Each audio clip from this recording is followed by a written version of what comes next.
Hello, hello, ladies and gentlemen. This is your girl Mitzi, and this is Mitzi. Let's think about it. Today, we are thinking about near-death experiences with Xavier again. I brought him back. We talked about sight last time, and now we are diving deeper into near-death experiences because why not, right? Why not think about this? So, thank you so much, Xavier, for coming back and sharing your time once more. But let's dive right in. When you hear those words, near death experiences, what does that make you think about? That makes me think about, well, first of all, when you say that, I get a flashback of when I had mine every time, whenever I hear someone say that. And yeah, it just makes me visualize what I had seen at the time. And so it just takes me right back there.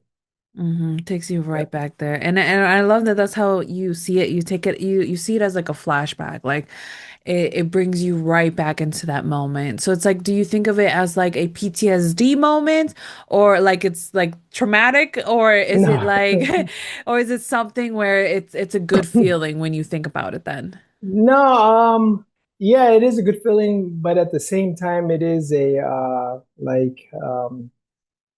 I believe it, but like one of those, like, wow, I can't believe it. Like, wow, like one of those types of feelings, like, wow, that was so cool. One of those things. You play it back in your head. You just play it back in your head. Like I did a couple interviews yesterday, and I forgot what she touched on, but it gave me a real playback that I felt like I was there, right there at the moment. Yeah, Oh yeah, right. Like yeah, you if for some reason it's like time never passed, right? And yeah, it was right. just it's like a very fresh memory that comes to you. So for the people who have not heard our last conversation about sight, what was your near-death experience? Well, it started off one time. It was during the daytime. I started getting stomach pains. Um, and and I was like, okay, stomach pains. Then they started coming worse, and I was like, wow, hey, this doesn't feel so good. Then it started getting real bad, and then I was like, wow, what is this? Oh my God, like fetal position bad. So at the time, I was married, and I called my wife and says, "Hey, listen, something's going on real bad." And I tried everything. I don't know what it is, but this thing's been going on for like, I don't know, about an hour plus. But this is a real bad. This isn't like a stomach ache thing. This is something else. So, in the back of my mind, I'm thinking like, oh my God, this is so bad. Like, what could this be? This is like something you see on that I had seen on TV, like because I watch a program the day before, some ER type of program, Life in the ER type of thing. And then I was like, man, I just had a conversation with somebody the other day, and we were saying, hey, if you died, what would you, what would be your last meal? Just joking around. Mine would be at the time. I says, hey, mine would be, I get some pizza, I said, and some wings, but these kinds of wings, not regular chicken wings, but these kinds of wings, and I'll be good. And then I was like, oh my God, I ate pizza and wings for the last 2 days in a row. I said, could this be? And, it was just a hypothetical, just Yeah. joking around. But in my mind, I was in so much pain. I'm thinking about this and that, and this, and like, oh my God, could this be? Could this be? No, no, it's not that bad. Maybe I could just go to the hospital and they'll give me something and I'm out. So I remember leaving that day to the hospital, and my wife at the time was like, "Hey, where do you want to go? Do you want to go to this one over here, or this one over here?" One was 10 minutes away, the other one was 15 minutes away. I was like, "Look, we're gonna go to the one downtown, which is about 40 minutes away." I said, "We're gonna do that because I don't think I'm coming back right away." It's like, "What are you talking about? Like, hey man, you're just in real bad pain. That doesn't mean you're this." I said, "No, I got to feel it." I said, "They offer the best care, I think, if you're staying long term. So we're gonna go there." Like, all right, whatever. I said, "I'll just endure the pain a little bit longer, and then that'll be that." So I went in, and then they did their tests and scans and this and that. Say, "Hey, you got a appendectomy. This Mm. that's what's going on. Your appendix is doing this and has done this, and you'll need a surgery. Right away. So you're going to start drinking this and so forth, and you know, we'll get you in. When the time is open, but we'll get you in. So I said, okay, cool, no problem. So I did the surgery, came out of it, and then I stood there a couple of days. Went back home. I was on some type of antibiotics. I took the antibiotics, and I don't know, it might have been it was like 7 days worth or 10 days worth, but I think like by the fifth day, I started getting hot and then getting cold, hot and cold. And I'm like, man, why am I getting hot and cold? I mean, like, I understand why I could be getting cold because it was 100 degrees on that day. I know it was 100 and over on that day. I said, but it's air conditioners on, it's cool. But then I started getting cold, and I said, how am I getting cold? Like, why am I putting my head under the covers like it's freezing? Yeah. And so we made a call to the hospital, like, he's having some kind of um, something from the surgery. And then like, well, what do you think? They're like, could be an infection. We're not sure, but that's how it usually happens. So his body's fighting it. Like, so bring him in right away. I went in, and then I was like thinking to myself, this this is not going to end well. I just knew it. So I'm just, I mean, this is not going to end well. And so I go into the hospital, and then they started to treat me right away. And then they said, with the results and findings, they're like, hey, you got an infection. Um, this infection, you've been trying to deal with it for this many days. Maybe you should have came in earlier. Um, but it's traveling from your navel area, and it's going up to your heart. Once it gets to your heart, there's nothing we can do. I Yeah. was like, what do you mean there's nothing you can do? Like, can't we just Sepsis. can't I just get something? So then, it won't, make it. So, and then they're like, well, we're going to put you on this antibiotic through the IV. If it works, I don't think it's going to work. You'll feel it, and things will go away and this and that, but I don't think it's going to happen. But we're going to go to give it a try. But what do you want to do? You need to go ahead and have this procedure done right away. And I was like, well, yeah, let's, I don't know. It doesn't sound like I got a choice. Um, and I was like, it's kind of a do or die thing. And so she Yeah. laughed. The doctor was laughing and stuff forth. And I was like, well, kind of is, the way you put it. Like, if it gets there, then there's nothing you can do. And that's the end. And I was like, okay, let's do it. Gave me that answer, and I'm thinking like, whoa, man, I just came in here to get something, to relieve me of these feelings and so forth. Yeah. Like, wow, you guys are gonna do that? And so went ahead, and went in there in the operating room. I don't know if you've ever had a surgery where they tell you, hey, 3 seconds, just breathe this in 3 seconds, and you're gonna be out. And Yeah. all I remember was like one, and boom, I was trying to make it to two, but I never made it. Yeah. But then, um, I don't know what the time gap was in between, but I remember standing there, and I had my arms crossed like this, and I'm watching them perform on my body, the procedure. And um, I watched the beginning to where he had cut me with the scalpel from my belly button down to my navel. Uh-huh. And when he cut it, it busted.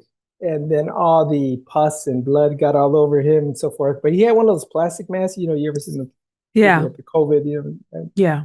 wearing those. But so, it got all over his mask and this and that. And he had swore, and they were like, oh, blah, blah, blah, blah, blah. And then not too much later after that, then the heart rate machine, it went on like, duh, so it flatted. And then they started panicking. It's like, oh crap, they're swearing and this and that. And they started scrambling. And I didn't have no feeling towards it. While I'm looking, standing there, just looking, I didn't have no feeling. I was just observing pretty much, just Yeah. observing. And so I'm looking and watching like, wow. Oh, that's interesting. You know, but I had no judgment towards whatever was happening. I was just observing. And then boom, I left.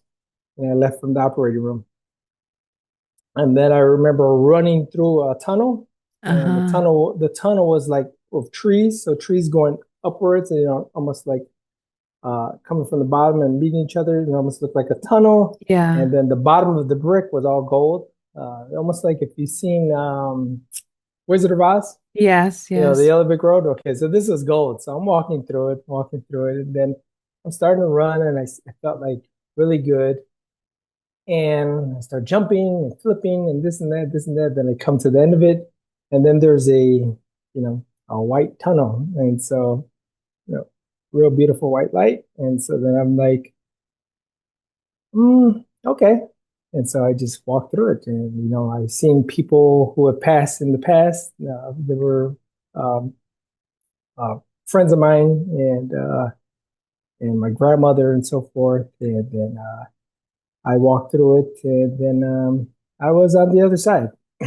So I'm having these conversations Uh-huh. with people, those Uh-huh. people in particular, and I'm just, astounded by how beautiful it looked. Everything looked perfect. Everything was just like, just perfect, period. Mm-hmm. And so through that, I remember at the end, I had talked to my grandmother because of, we just were sitting down talking to really talk. And then I said, well, this place is beautiful. And she's like, yeah, you're home, and you want to stay? Are you going to stay? And I took a real long time to answer that question. I was like, hmm, okay. And I didn't know what to say. Not because I didn't want to disappoint her and leave her. It's just because, that is our individual choice. And, that's what I figured out. And so I told her after a while, like, no, I'm gonna go. I said I got some things I want to do. Um, I'm gonna go ahead and go. I said, but I'll be back. And she laughed at me. She says, "Oh, you're gonna come back." They did. I was like, "Yeah, I know. When you think about it." She's like, "Oh yeah, we all come back. Because you're gonna come back." And I said, I'm laughing. I'm like, "Yeah, of course. Duh. Everybody dies." Yeah. And so then I give her a hug, give her a kiss. Although I'll be back. She said, "Oh, I'll be watching." And I said, I know you are," and so forth. And then before that, I said bye to my friend too, real quick. It's an old childhood friend. And boom, I came back. Now, how I came back, I was in the post-operation room. I'm in the post-operation room, and I start opening my eyes, like from the drugs and stuff. You're like, like one of those things. And so, I'm opening my eyes, and I'm like, and I see the nurse to my right side sitting down. And, I started moving my arms real slow, but, those drugs were, pretty heavy. And so she gets up, comes by me, and she's, "Oh, Mr. Roman, how are you feeling?" I'm like, "I don't know." For the drugs, is like, I'm okay, I guess. Yeah. And she's like, "Oh wow, this and that." She said, "Okay, a couple of things before, and She's like, I'm gonna repeat them again because just so you won't forget because of you know everything wearing off." She said, "Just don't touch your stomach because your stomach they cut right there and they left it open instead of stitching it, so it's gonna close on its own from the bottom on top." I was like, "What?" I'm like, I thought everything they cut open, they stitched closed. Like, she's like, "No, no, no." She's like, "Yeah, and you'll notice on the side of both sides of your right and left lower side, there's two like little tubes coming out." She's like, "It's just to get rid of the abscess and the infection and stuff like that, because they want to make sure it really gets out. So it'll close up by itself from the bottom, and it'll work its way up." I'm like, "You got to be kidding me." Yeah. She's like, just don't touch it. She says, "There's bandage on top, just on the top." She says, just don't touch it. And I was like, no. And I said, I don't plan to. She said, if it gets irritated, just let me know. But like, don't. I said, I don't plan to. I said, I don't plan to. Oh my goodness. Yeah. That And is crazy. yeah, no, it was. I'd never heard of it and just leaving something open at the time. So she's like, hey, this pump right here is morphine. She's like, this is gonna go off and go into your body every this many minutes, but if you need it sooner and you push it and so forth, it would only go off or go into your body at this time, this so forth, so forth.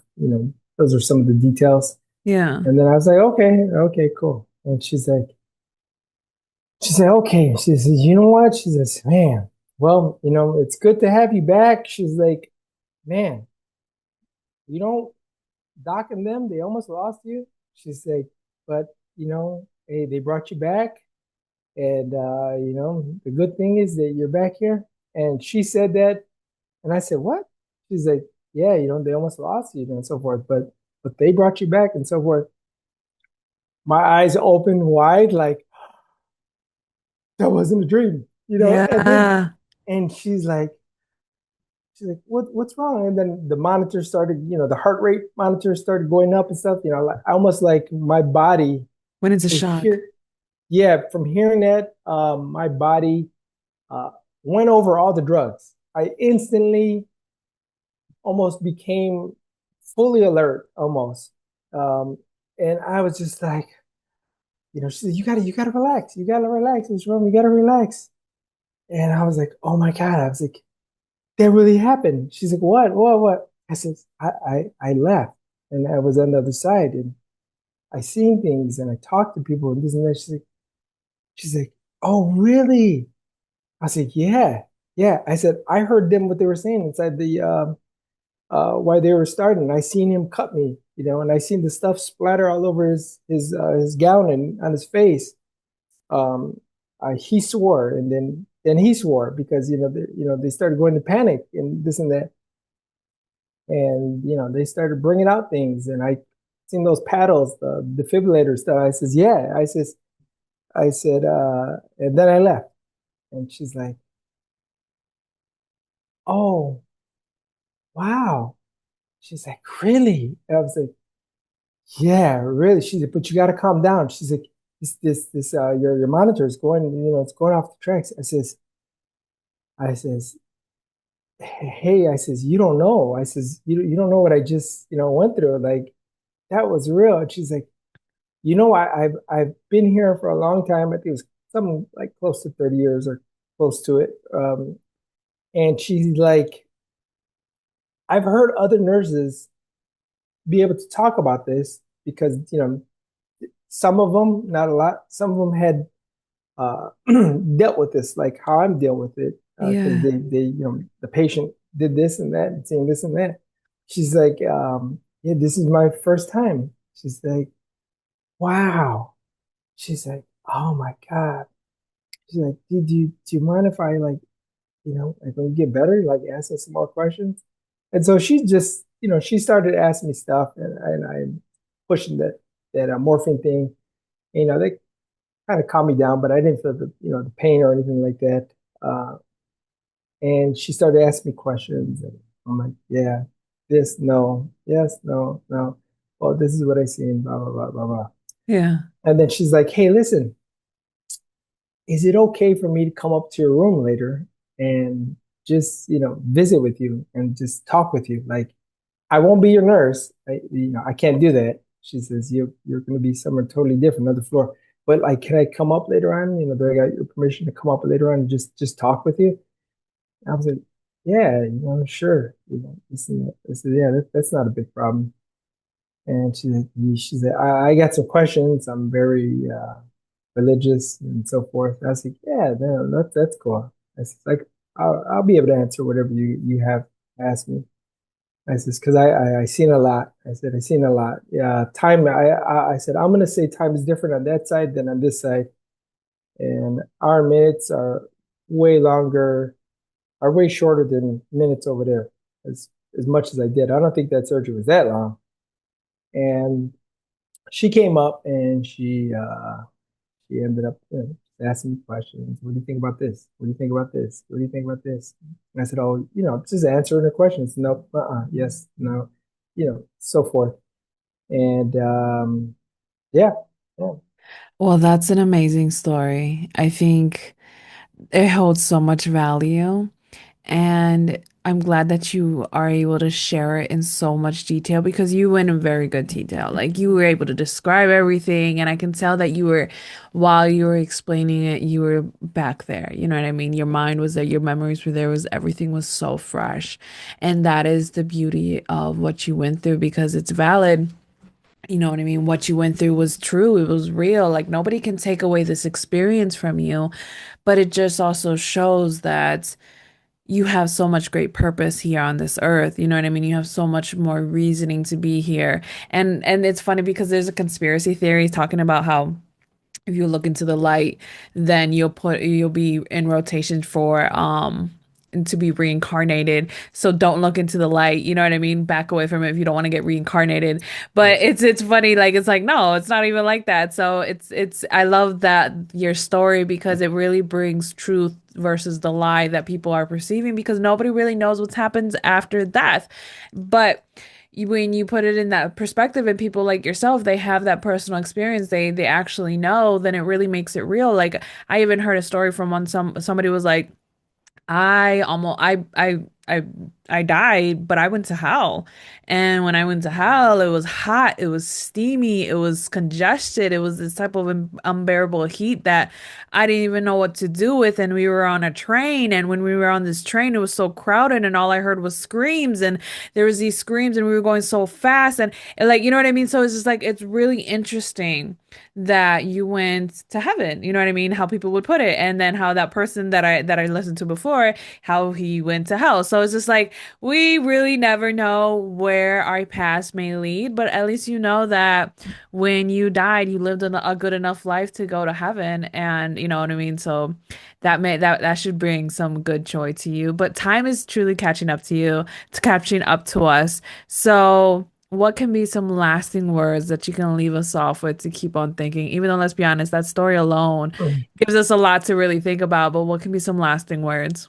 Well, I one of the things I did learn, there's a part of when I went to the other side, I ended up on this cliff. And while I was on the cliff, um, you're at the edge, and then clouds started forming, and then I started walking up the clouds and so forth. And then as I get up, I just felt this force. Maybe a person, if they had an idea, they could just pretend they're on an airplane and they're looking at clouds, a force of a cloud from all the way they could see to the left, all the way they could see to the right. I mean, that's the enormity. And then I started hearing uh, this voice coming in every language that you could think of, but I understood it all. You know, every language that you could think of, but I understood it all.